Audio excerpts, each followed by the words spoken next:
할렐루야. 아멘. 주님께서 부활하신 부활의 날, 승리의 날인 줄 믿습니다.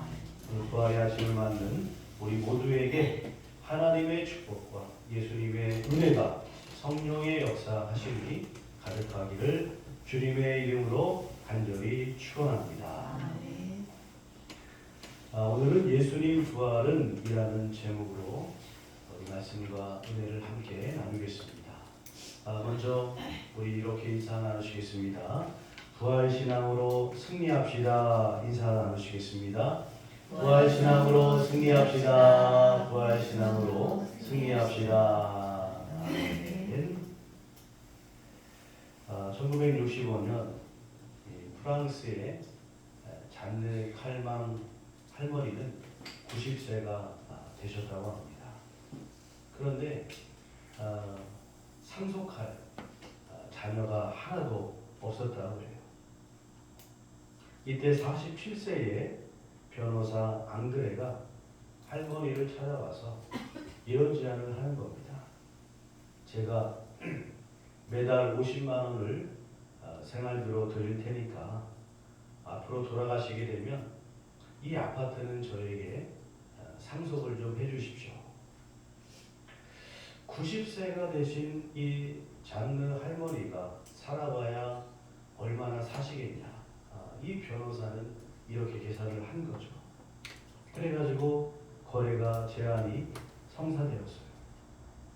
그런데 이 잔느 할머니는요, 그 후로도 32년을 더 사셨다고 합니다. 기네스 공인 세계 최고 고령자가 되셔서 122세 때 돌아가셨다고 해요. 이 변호사는 47세에 계약을 맺고 77세가 될 때까지 매달 할머니에게 50만 원을 지급하다가 할머니보다 먼저 2년 전에 세상을 떠났다고 해요. 여러분, 이 변호사는요, 할머니의 죽음을 계산하고 이런 계약을 했지만 죽고 사는 것은 하나님께 달려있다는 것이죠. 여러분, 오늘 말씀도 보면은 이 대제사장들과 기득권들은 예수님을 죽이려고 사형 선고를 땅땅 내렸습니다. 그리고 우리가 이겼다, 이제 모든 것이 끝났다, 기세 등등했습니다. 그러나 그들의 계산은요, 예수님이 부활하심으로 말미암아 완전히 다 실패로 끝나버리게 되었다는 거예요. 지금 우리가 사는 이 세상도요, 마귀의 계획대로 세상이 흘러가는 것처럼 보여지고 있습니다. 악한 자들이 득세하고 죄진 자들이 떵떵거리고 거리에 활보하고 높은 자리에 올라가고, 야, 정말 악인이 득세하는구나, 이렇게 생각할 수 있습니다. 그러나 여러분, 이 세상의 모든 불리함은 예수님께서 부활하셨을 때 이미 앞으로 심판이 예고되었다는 거예요. 마귀의 계획은 실패한 거예요. 예수님이 딱 부활하셨을 때 이제 그들에게 남아있는 것은 예수님의 하나님의 엄중한 심판이 예고되었을 뿐이라는 겁니다. 그러므로 우리 믿음의 성도는요, 마귀의 길, 세상 죄의 길을 보면서 부러운 마음을 가지지 말아야 되는 겁니다. 오늘 부활의 아침을 맞는 우리 믿음의 성도는 오직 생명의 길로만 걸어가는 축복의 사람이 되어야 될 줄로 믿습니다. 그런 축복의 사람으로 변함없이 우리 모두 함께 그렇게 살게 되기를 예수님의 이름으로 간절히 축원드립니다. 첫 번째는요, 예수님 부활은 진리가 거짓을 이긴 사건입니다. 여러분, 재판이라고 하는 것은요, 어떤 재판의 과정을 거쳐가지고 공정한 판결을 내리는 것이 재판입니다. 그렇잖아요. 그래가지고 양쪽의 말을 다 들어보지 않습니까? 피의자의 말도 듣고 피해자의 말도 들어보는 거예요. 자, 그런데 예수님의 재판을 보면요, 이미 사형을 다 정해놓고 재판을 진행하는 겁니다. 그 사형 판결에 맞게끔 증인들을 끼워 맞추고 증거를 갖다 들이대는 거예요. 여러분, 이 재판이 얼마나 졸속 재판이었는지 오늘 말씀에 이렇게 기록되어 있어요. 한번 천천히 읽어보겠습니다.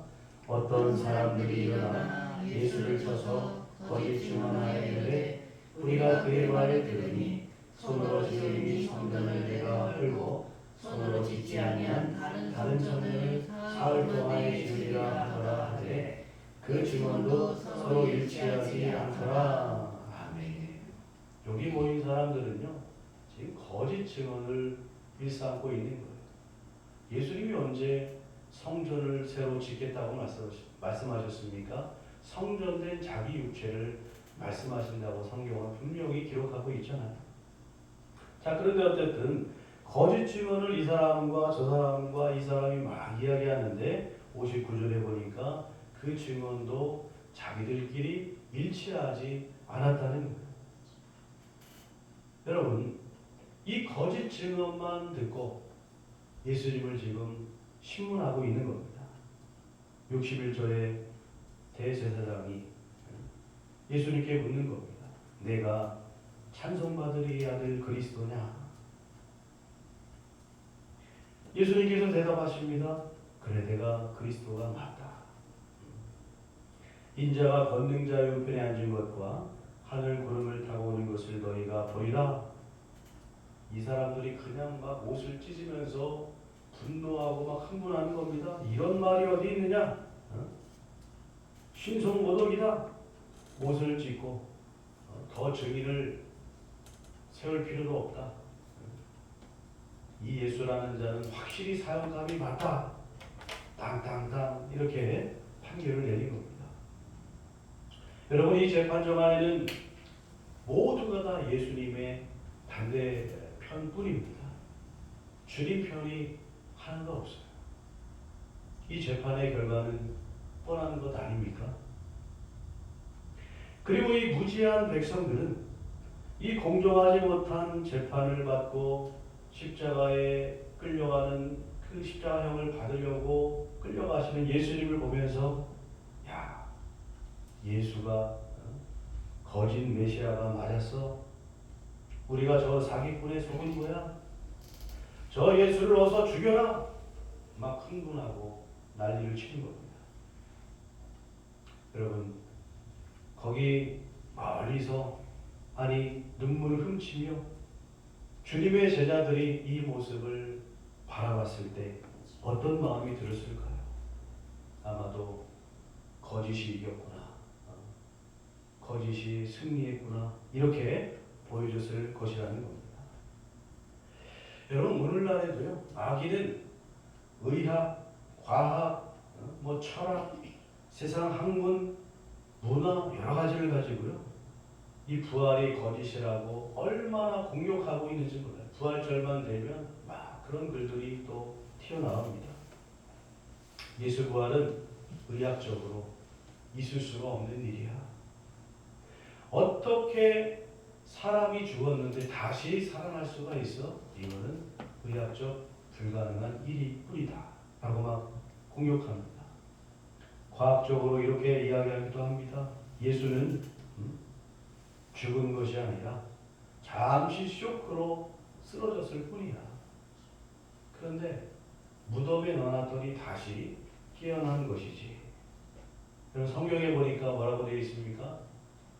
제자들이 예수의 시체를 훔쳐와서 예수가 부활했다고 거짓말 치는 거야. 여러분, 이렇게 세상은, 마귀는 부활이 아니라고 얼마나 거짓말로 공격했는지 모릅니다. 사람들이요, 얼마나 또 거기에 동조하는지 몰라요. 세상 사람들이 그냥 맞는 말이다. 그래, 맞아. 부활이 어디 있어? 이런 글들을 보고 있으면 믿는 우리들은 그래도 견디지만 불신자들, 믿지 않는 사람들은 이것이 맞다고 생각할 거 아닙니까? 그걸 보면 거짓이 진리를 이긴 것처럼 보여진다는 것이죠. 여러분 그러나 아주 잠깐 거짓이 승리한 것처럼 보였을 뿐이라는 거예요. 우리 이것을 잘 기억해야 됩니다. 그렇게 보였을 뿐이라는 거예요. 실제로 승리한 것이 아니라 그렇게 보였을 뿐이라는 겁니다. 여러분, 진리의 빛이 임하면 이 거짓의 어둠은 완전하게 사라져 가는 줄 믿습니다. 캄캄한 밤에, 오늘이 아침에 여러분 전기의 스위치를 탁 켜면 어떤 일이 벌어집니까? 캄캄한 어둠은 순식간에 사라져버리게 되는 거잖아요. 진리의 빛이 바로 그런 겁니다. 프랑스의 나폴레옹과 영국 웰링턴 제독이 워털루 해전을 치를 때에 영국 사람들이 이 전쟁의 결과를 초조하게 기다리고 있었습니다. 당시에는 어떤 통신시설이 없다 보니까 횃불로 승전보를 알렸어요. 영국이 승리했다. 막 승전보를 보냈습니다. 그런데 참 이 안개가 쫙 껴가지고 육지에서 배의 신호를 기다리던 사람들이 이 신호를 오해한 거예요. 우리가 졌구나. 그래가지고 이 소식을 들은 많은 사람들이 그냥 이제 큰일 났다. 나폴레옹의 폭력에 억압, 고통받겠구나. 난리가 났어요. 그런데 햇볕이 쫙 내리쬐니까 안개가 싹 거치면서 승전보의 소식이 보이는 겁니다. 야, 우리가 진 게 아니라 승리한 거구나. 영국 국민들이 엄청난 환호와 기쁨을 누리게 되었다고 합니다. 여러분 마찬가지. 세상의 이 마귀는요, 거짓이라는 이 안개를 가지고 진리의 빛을 잠깐 가리려고 합니다. 그러나 그 진리의 빛을 가릴 수가 없는 거죠. 잠깐 그렇게 보여줬을 뿐이라는 겁니다. 잠언 12장 19절 말씀 우리 한번 읽어보겠습니다. 진실한 입술은 영원히 보존되거니와 거짓혀는 잠시 동안만 있을 뿐이니라. 아멘. 여러분, 세상이 주장하는 대로 부활이 거짓이라고 한다면 이 거짓말 때문에 그동안 얼마나 많은 사람들이 스스로 순교하고 목숨을 잃고 여러분 그런 일이 일어났다는 거예요. 이걸 어떻게 설명할 수 있습니까? 예수님의 제자 11명이 순교를 당했잖아요. 초대교회 수많은 사람들이 주님의 부활을 믿고 그것을 확신해서 사자굴로 던져져도 인간 횃불이 되어도 수많은 고통을 당해도 여러분 그 믿음이 변치 않았잖아요. 여러분 같으면 거짓말에 목숨을 거실 수 있겠습니까? 거짓말에 내 목숨을 걸겠소 하는 사람이 있을까요? 여러분, 이런 간단한 진리만 보아도 부활은 실제로 일어난 사건이고 진리인 줄 믿습니다. 거짓이 아무리 이 진리를 가리려고 하지만 여러분 가릴 수 없는 거예요. 이 부활의 진리, 이 부활의 믿음으로 여러분 살아가는 여러분들이 되시기를 간절히 부탁을 드립니다. 세상이 아무리 우리를 흔들어도 우리 안에 있는 부활의 신앙이 굳건하면 여러분 다 그 안개는 거치고 사라져버리는 거예요. 이 부활 신앙 안에 거하는 우리 모두가 되기를 주님의 이름으로 간절히 축원드립니다. 두 번째는요, 예수님 부활하심은 사랑이 미움을 이긴 겁니다. 본문 55절을 보게 되면 여러분 대제사장과 이 사내들인 공의회는 예수님을 죽이려고 그냥 막 그를 칠 증거를 찾되 얻지 못했다고 되어 있습니다. 어떻게 하면 저 예수를 죽일까? 그냥 막 혈안이 되어 있는 겁니다. 여러분 왜 이 사람들이 예수님을 이렇게 죽이려고 했던 것입니까? 미움 때문이었어요. 미움. 그 안에 시기 질투 때문이었어요. 자신들이 백성들로부터 칭송을 받아야 되는데 저 예수라는 사람이 자신들의 칭송을, 인기를, 어떤 모든 권리를 뺏어가는 것처럼 마음속에 위태로운 마음이 드는 거예요. 우리의 자리를 지키려고 하면, 우리가 이 자리를 영원토록 유지하려면 저 예수를 제거해야 돼. 그렇게 미움이 가득해서 지금 예수님을 55절에 보니까 죽이려고 하는 겁니다. 여러분, 그런데 예수님은 어떠셨어요? 예수님은 사랑으로 충만하셨습니다. 이렇게 거짓 증거를 찾는 저들에게 한마디 변명도 하지 않으셨다는 거예요. 심지어는 누가복음 23장 34절에 보니까 십자가에 달려 돌아가실 때 우리 주님께서 이렇게 기도하셨어요. 아버지, 저들을 사하여 주옵소서. 자기들이 하는 것을 알지 못합니다 하면서 그들을 위해서 사랑의 충만한 기도를 드리셨다는 겁니다.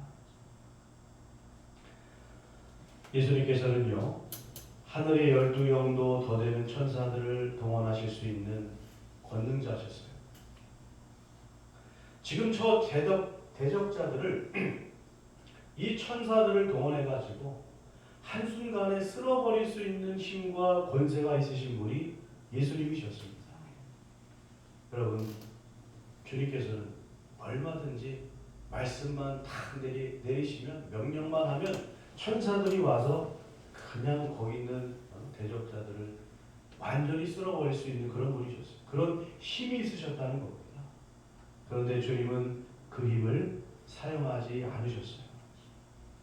십자가 죽음을 택하시고 우리를 위해 고난을 당하셨습니다. 십자가에 달려 돌아가실 때 여러분, 그 고통이 얼마나 끔찍하게 고통스러웠겠습니까? 그래가지고 당시에는 포도주를 그 십자가형을 받는 죄인들에게 먹였더라고요. 술을 마심으로 인해서 고통을 조금 강하는 거죠. 그러나 성경에 보면 예수님께서는 이 쓰게탄 포도주까지도 거부하셨어요. 그리고 숨을 거두시기까지 엄청난 고통을 우리를 사랑하셔서 받으셨다는 겁니다. 그뿐입니까?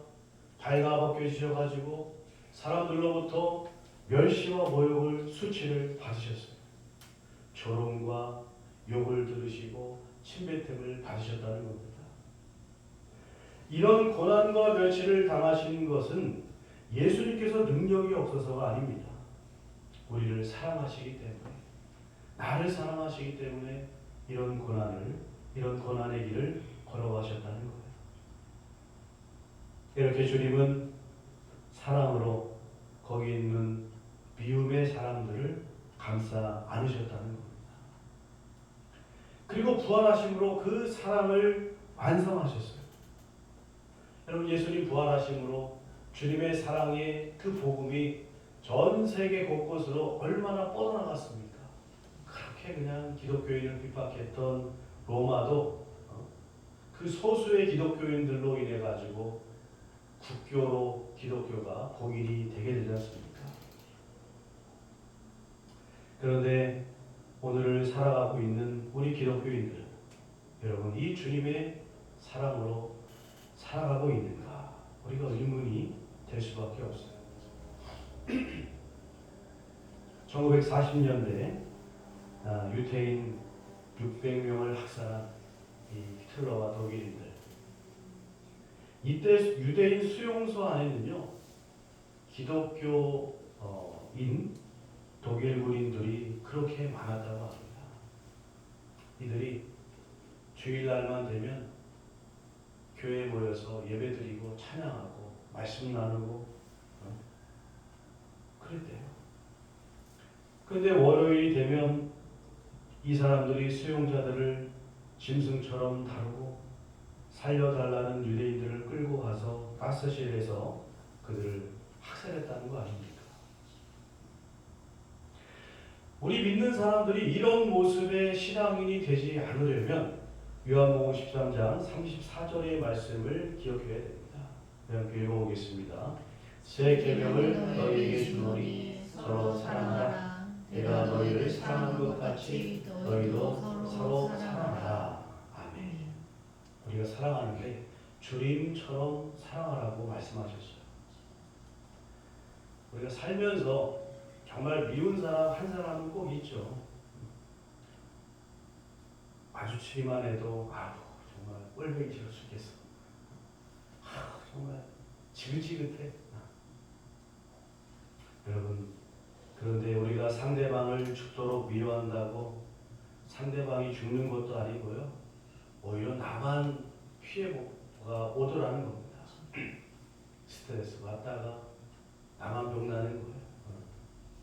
몸 망가질 뿐입니다. 여러분, 성경의 말씀을 우리가 읽고 또 읽다 보면 깨달아지는 것은 하나님의 그 뜨거운 사랑이 보여지게 되는 겁니다. 사도 요한은 90세까지 살면서 복음서 또 계시록 말씀을 기록했습니다. 90세를 살면서 얼마나 많이 하나님 말씀을 묵상하고 예수님의 행적을 되짚어 봤겠습니까? 그 말씀을 되뇌어 봤겠습니까? 90세를 살면서 반복하고 또 말씀을 읽고 그러면서 깨달은 것이 바로 사랑이라는 것이죠. 하나님이 기쁘신 사랑이었다는 거예요. 요한복음을 보면은 그 하나님의 사랑에 대해서 그렇게 많이 기록되어 있습니다. 여러분, 우리도 사실 하나님과 원수된 죄의 종노릇하던 그런 존재 아니었습니까? 그러나 예수님 부활하심으로 말미암아 우리가 하나님을 사랑하는 하나님의 자녀가 되는 권세를 누리게 되었다는 거예요. 여러분, 바로 예수님 부활이 이것을 우리들에게 말씀해 주고 있는 거예요. 세상이 아무리 미움으로 우리를 공격하지만 그러나 예수님 부활의 사랑을 품고 살아갈 때에 여러분, 우리가 승리하고 이 사랑 안에 거하게 된다는 것을 말씀해 주고 있는 겁니다. 오늘 이 말씀처럼 여러분, 사랑 안에 거하는 우리 모두가 되기를 주님의 이름으로 간절히 축원합니다. 세 번째는요, 예수님 부활은 생명이 사망을 이긴 것입니다. 사내들인 공회에 모인 저 많은 기득권 세력들이 예수님은 당연히 사형에 해당하는 그런 죄인이다 라고 정죄했어요. 그러나 당시 사형의 권한은요, 이 유대인들에게 있지 않았습니다. 왜냐하면 이들은 로마의 속국 백성이기 때문이었습니다. 사형에 대한 권한은 오직 로마에만 있었다는 겁니다. 자, 그래서 어떻게 합니까? 이 기득권자들이 군중을 선동해 가지고 막 빌라도를 압박하는 거죠. 예수를 죽여라. 예수를 십자가에 못 박게 해라. 여러분, 정치인들이 제일 무서워하는 게 군중 아닙니까? 표 떨어지는 소리. 결국 빌라도는 이 군중들이 무서워가지고 예수님에게 사형 판결을 내리게 되는 것이죠. 여러분, 이처럼 마귀의 사망이 생명이신 예수 그리스도를 이긴 것처럼 보여졌다는 겁니다. 그러나 예수님께서 3일 만에 부활하심으로 말미암아 이 사망 권세는 싹 물러가고 생명의 은혜가 우리에게 주어지게 된 줄로 믿습니다. 이런 이야기가 있습니다. 예수님께서 십자가에 돌아가셨을 때 지옥에서는 막 파티가 벌어졌대요. 야, 우리가 이겼다. 드디어 저 예수를 이기고 우리가 승리했다. 근데 사흘째 되는 날 아침 막 지옥이 막 지진이 난 듯이 흔들리기 시작했다는 거예요. 그러면서 막 지옥물이 덜컹덜컹대고 막 난리가 났어요. 당황한 사탄이 소리를 쳤답니다. 도대체 무슨 일이냐? 누가 이렇게 지옥을 시끄럽게 소란 피우는 거냐? 그러자 지옥문이 팡 열리면서 예수님이 나오시면서 그랬답니다. 나다 마귀야. 이제부터 이 지옥문은 내가 관리한다. 그러셨다는 겁니다. 여러분 농담처럼 들렸겠지만 계시록 1장 18절 말씀을 한번 우리 보겠습니다. 곧 살아있는 자라 내가 전에 죽었노라 볼지어다 이제 세세토록 살아있어 사망과 음부의 열쇠를 받았노니. 아멘. 여러분 예수님이 사망과 음부의 열쇠를 가지셨다고 말씀합니다. 그렇기 때문에 마귀는 더 이상 우리를 사망에 가둘 수 없는 거예요. 지금 예수님께서 사망과 음부의 열쇠도 가지셨다고 말씀하고 있지 않습니까? 지옥의 문도 여시는 분은 예수님이시라는 거예요. 근데 우리가 그냥 막 마귀에게 얼마나 벌벌 떠는 경향이 있는지 몰라요. 여러분 사망도 이기시고 부활하신 예수님이 우리 안에 계신데 우리가 마귀를 무서워할 이유가 어디 있겠습니까? 근데 마귀는요 우리 약점을 너무나 잘 알고 있어요. 그래가지고 너 그렇게 하다가 쫄딱 망해서 다 죽는다. 너 그렇게 예수님 섬기다가 너 그렇게 하다 죽어. 막 죽음으로 우리를 협박하는 겁니다. 여러분 그런데 계시록 1장 18절 말씀을 보면은 이게 거짓말이라는 것이 다 드러났어요. 여기에 속아 넘어가지 말아야 되는 겁니다. 더럽다고 죽는다고 망한다고 마귀가 우리를 협박하지만 여러분 예수님 부활을 믿으면 이 마귀의 사망 위협은 여러분 다 사라지게 되는 줄 믿습니다. 영생 천국이 우리에게 주어져 있는 거예요. 이사야 15장 8절의 말씀을 보게 되면 사망을 영원히 멸하실 것이라 주 여호와께서 라고 말씀하고 있습니다.